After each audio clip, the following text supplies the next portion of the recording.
Hello everyone and welcome to this video, which is in our Great Indian Games series and our Crazy Leela series. I'm Grandmaster Matthew Sadler and this is the third instalment in our 1 minute challenge. So this is the challenge that a lot of players on Lichess seem to have set themselves to beat Leela with a 1 minute flat bullet time control with queen odds.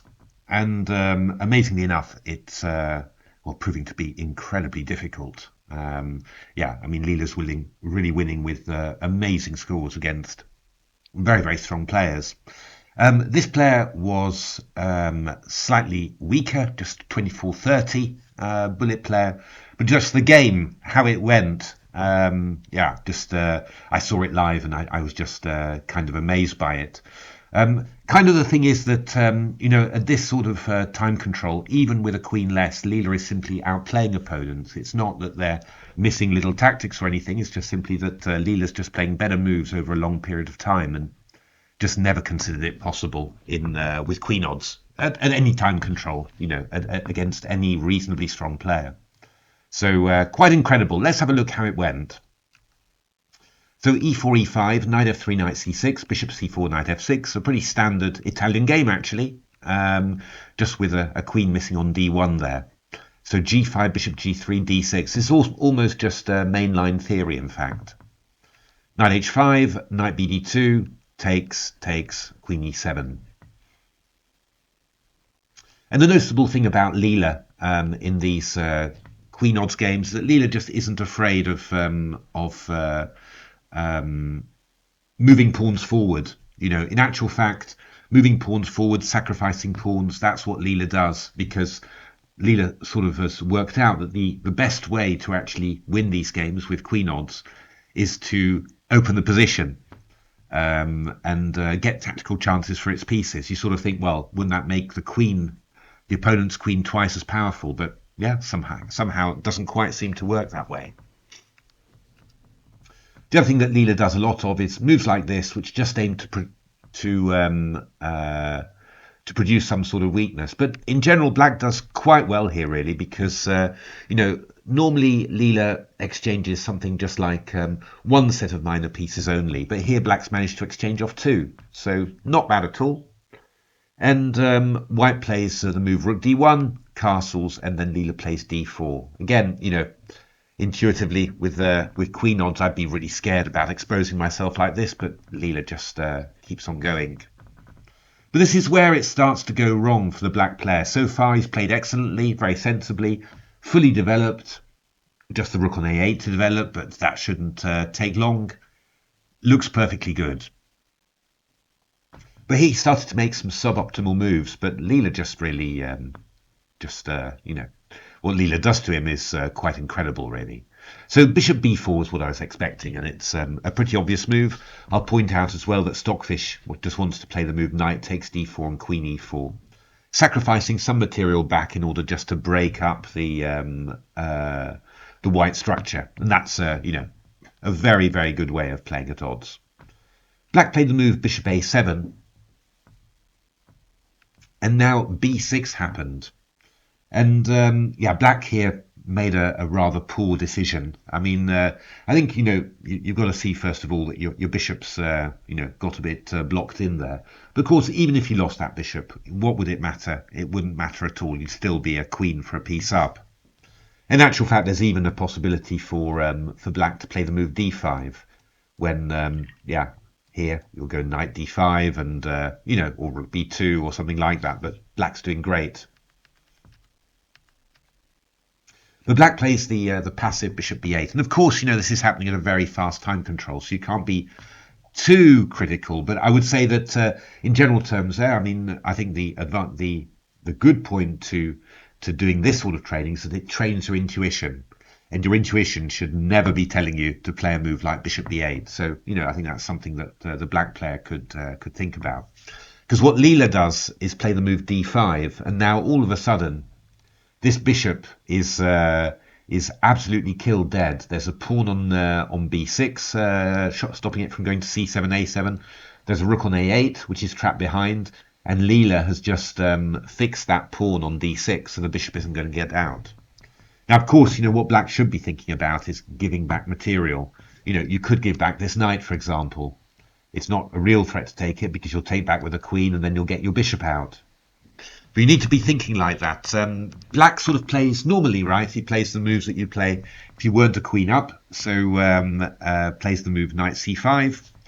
Leela plays knight d4. I mean, actually, Leela's not worried about losing this pawn or losing this pawn as long as black would take with a pawn on d5, because the same thing still applies. There's a pawn on d6 and the bishop can't get out without losing material. So queen takes e4 was probably the most interesting there. I mean, you're sort of challenging somehow the white pieces a bit more. But black played, probably after queen takes c4, probably something like knight e3 would be played, just to make sure that if you do take on d5, then it'll be with a pawn, and we'll keep the bishop on b8 under wraps. Black played knight takes c4, and Leela just played rook c2, and that's the same idea. If c takes d5, we go knight e3, also stopping the bishop from getting out there, stopping black from taking the c-file, and preparing to take on d5 with a knight, as well as also aiming for the f5 square there. Black played the move c5, which, I mean, obviously black's still a queen up, so it's not, black's still considerably better after this move, but that's, really not a good move. The bishop is trapped, and you're playing a move like c5, which, removes any possible chance of ever getting it free. Of course, what you should be doing is sort of accepting the fact that you'll be going bishop c7 soon and bringing your rook into play. Somehow black doesn't, get into that. And of course, the game, it's a 1-0 game, so things are going very, very fast. But as I said, the value of doing this sort of playing should be that you train your intuition, and your intuition's got to tell you there that a move like c5 just should never, ever be played. However much material you're going to lose otherwise, it's just an absolute no-no. So g4 from white, and here again black doesn't kind of react enough somehow. I mean, really, you need to start thinking about how we're going to break this bind, right? We can't just allow this to stay, because if we allow this to stay, then well, first of all, I mean, this knight can get trapped on e4. It's can get to c3 for now, but after white's next move, rook dc1, then f3 is already a threat, to pick up the knight. So yeah, I mean, the engines are looking at moves like, for example, h5, and then give the knight away, but get some freedom with h takes g4, for example. But, Leela would have caused a lot of trouble there, I'm pretty sure. King h8 was played by black, rook e2, and now king g8.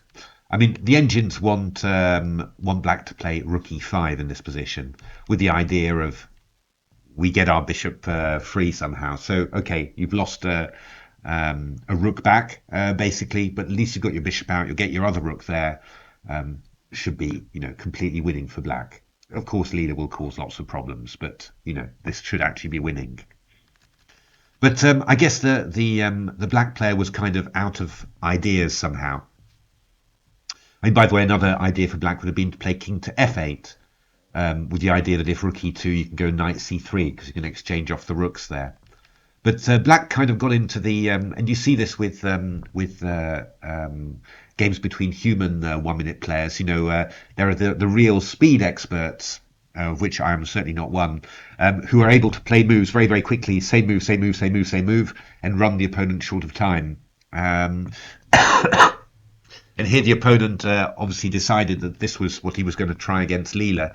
Only, I mean, Leela's moving instantly all the time anyway, and not just making non-moves, but making strong moves. And that's really what happened. So f3 played. Knight is pinned there. King h7, f takes e4, king g8. Yeah, black was obviously, rather out of ideas. I mean, notice how beautifully all these pieces are controlling all the squares of the queen. The queen can't get near the white position.